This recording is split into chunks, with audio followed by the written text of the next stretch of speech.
Bom dia aí a todos os amigos que acompanham o canal Caprio Serrote do Pico.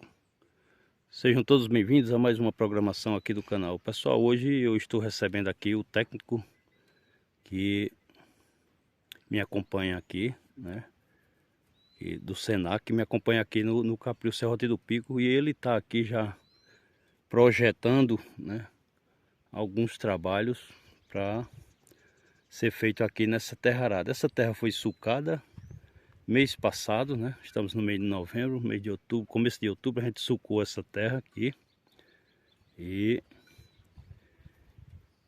a gente agora está planejando, né? Projetando implantar algumas plantas aqui, né? Tipo capim-mombaça, milho e feijão e palma, tudo nessa mesma área. Bom dia, meu amigo. Bom dia, Diogo. Bom dia a todo mundo aí do canal. Estava falando aqui para os amigos, né, Juliano, que estávamos aqui projetando, né? Projetos, né? São projetos, né? Você que dá o acompanhamento aqui, você já veio com algumas ideias, né? Para alguns projetos para a gente implantar aqui nessa pequena área que foi sulcada mês passado, né? E que agora, chegando as chuvas, a gente já está projetando plantar algumas coisas nessa área, né? Como, por exemplo, o senhor me deu agora uma ideia da gente fazer uma pequena área aqui de capim-mombaça, não é isso? Sim. Porque, como você mesmo estava O falando... o mombaça, por ser um capim cespitoso, né? Entorceirado, ele facilita, né? A gente pensar na mão de obra familiar hoje que não tem como ser exclusiva dentro da caprinovinocultura da região, porque a atividade se comporta sempre como uma economia, uma renda secundária ou terciária dentro das pequenas e médias fazendas. Então, um capim desse, a gente citou aqui o mombaça, mas pode ser, por exemplo, um maçai, né, que é um pânico também, né? Aí a ideia seria a gente envolver um dos pânicos, né, que se adaptasse melhor. O terreno seu aqui é esse terreno mais vermelho, mais pesado, um terreno mais fundo, né? Apesar da gente estar no alto aqui, comparado com as baixadas aqui, né, que circundam a região, a gente está meio que no alto ainda, né? Mas fica numa estação intermediária, né? Mas o capim cespitoso, o pânico, né, que ele é entorceirado, né, ele deixa essa opção, né, da gente poder pegar esse espaçamento aqui, né, que vai dar ali estava dando mais ou menos 1,20 m, 1,40 m, vamos dizer, então na média talvez feche em 1,5 m, né? Então, dentro desse corredor de 1,5 m a gente pode deixar para a cultura anual, né? Como o milho, por exemplo? O milho, né? O milho, o feijão, e aqui a gente situar, por exemplo, esse pânico, né? Por que o pânico, né? Porque a arquitetura foliar dele permite que no dia do corte, né? Claro, manejando o corte, né? A gente não ultrapassando aqui 60, 70, 80 centímetros. Tendo um controle, né? Tendo esse manejo de corte, né? Ele também deixa um resíduo, né? Ele não vai ser cortado feito capim-elefante, né? Feito os penicetos, né? Elefante, cameron, capiaçu, esses outros, tudinho, né? Capim de cana, de maniva, né? Não vai cortar ele. Então ele fica, então ele facilita, né? Facilita a colheita, seja com a roçadeira, com a serra, com a serrinha, com a foicetinha, ou então no nalho, né? No nalho, na lâmina, certo. Na motosserra. Na motosserra. Então, essa situação permite não precisar processar esse capim, né? Passar na forrageira, né? Processar, levar lá para o centro de processamento, onde vai ter que triturar, passar na forrageira. Você pode marcar, né, a quantidade de metro linear que os animais necessitam por dia, já corta aquele capim. A proporção de folha dele é muito grande, né? Como também pode ser o búfalo, certo? É outra opção, certo? Só que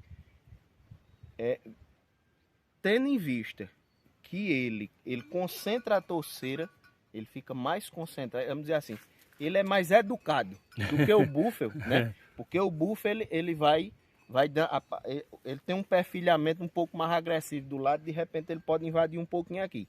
Mas tudo é adaptado, certo? Mas contanto que essa forrageira, essa perene, a gente não trabalhe com ela, deixando ela ultrapassar o estado fenológico ideal de corte, né? Que seria nunca manejar ela depois da semeadura, né? Sempre antes. Sempre antes. Sempre antes. Até porque fica um capim mais proteico, né? A né? intensificação da produção, da produtividade por área, do manejo nutricional, o incremento no aporte nutricional sempre se baseia no manejo da altura, aonde a gente está acostumado, né? E a gente conhece a altura ideal de corte, né? Então eu sempre vou estar utilizando uma forrageira no seu ápice de valor nutritivo. Certo. E produtivo, né? Não adianta só focar em tão quanto a qualidade da forragem, mas também a produção, né? Então a gente tenta chegar nesse acordo, o máximo produtivo dentro do máximo potencial biológico que eu consigo aproveitar lá dentro do organismo do animal. Então nem adianta colher uma coisinha novinha demais, claro. Quanto mais novo, mais nutritivo, mais teor de proteína bruta, mais prontamente disponível a fração energética da forragem, mais a produção muito acanhada. Então é justamente isso onde a gente preconiza o manejo de pastagem. Nem tanto e nem tão pouco, né? Nem tão pouco, né, onde a qualidade é muito, mas que a produção é muito baixa, e nem tanto onde a produção é alta demais, mas o valor nutricional fica aquém, né? E quando a gente fornece isso lá no coxo, a tendência é que o animal comece a selecionar mais, né? Então quando a gente chega nesse acordo, a gente tem um maior aproveitamento lá na linha de coxo, um melhor desempenho, né, em ganho de peso, em produção leiteira, em rendimento de carcaça, aliás, em produção de carne, né? Rendimento de carcaça é outra coisa. E a gente pode estar aproveitando e otimizando essa área na produção de forragem, certo? Então, o capim cespitoso, né? O búfalo, o andropólogo, os pânico, né? O elefante talvez fosse bem aqui, só que é mais fácil você errar no manejo de corte dele com o elefante do que com esses outros, né?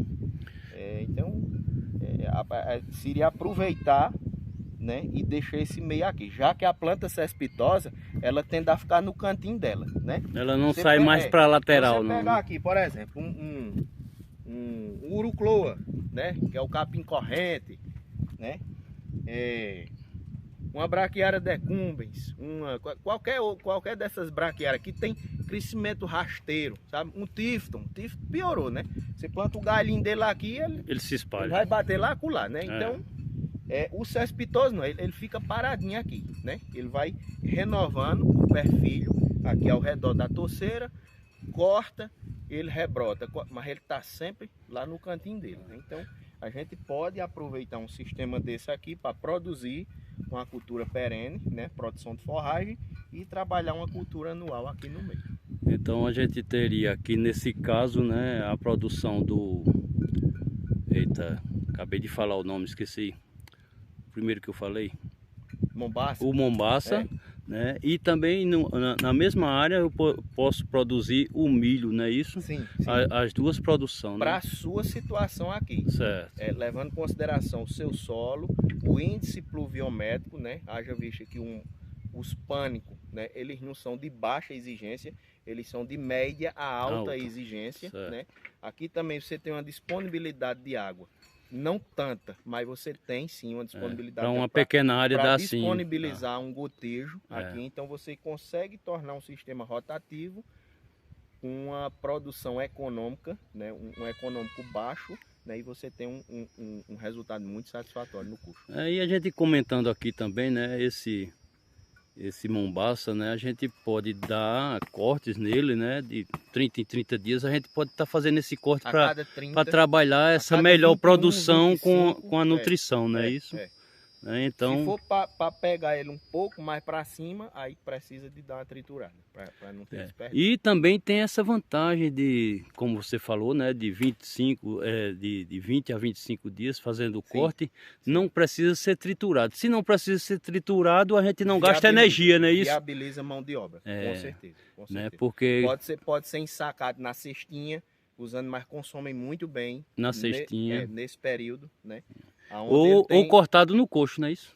Ou cortado na faca, ou só servido lá no coxo. fenil aberto, onde o animal vai puxando devagarinho, né? Certo, eu acho que o intuito disso é chegar nesse ponto de equilíbrio, onde você precise processar o menos possível, né? Porque a agricultura familiar, as pequenas e médias fazendas tem, pelo que a gente tem acompanhado, tem girado em torno de mais de 70% do envolvimento na mão de obra familiar. É, isso mesmo. Então tem hora que o produtor ele fica um pouco sobrecarregado. Né?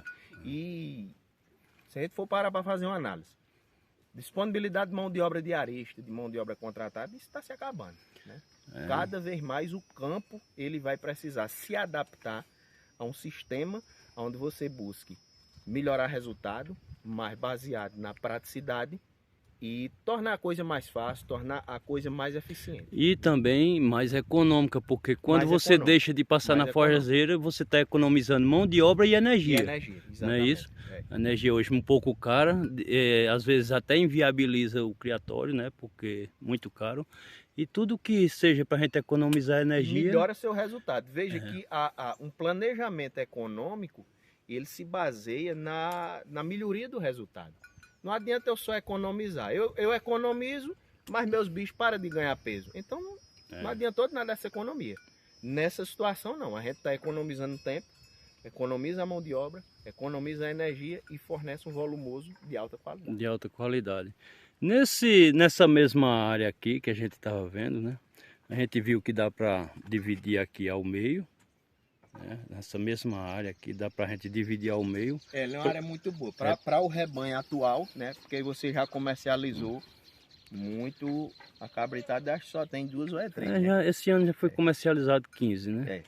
15 cabritos, né? Cabritos, né? A cabrada aqui de Diogo não brinca em serviço, não. É o controle, né? A gente tem um certo controle, você está sempre aqui me apoiando em cima desse controle. É exatamente isso aí que a gente quer. Adianta de nada a gente planejar tudo e o produtor não ter a prateleira dele cheia para comercializar o que faz a renda dele, né? Que no seu caso aqui é trabalhar com boé, vender o cabrito boé, vender uma matrizinha para a região, tá influenciando a região também, então é isso aí que a gente... E a gente lhe agradece, né, por estar aí acompanhando essa movimentação que eu faço aqui no Capril. Nós estamos aqui para isso mesmo. E você tem me dado muitas ideias boas, né, como essa agora, né, que eu estava pensando só em plantar o milho aqui, mas já vou mudar.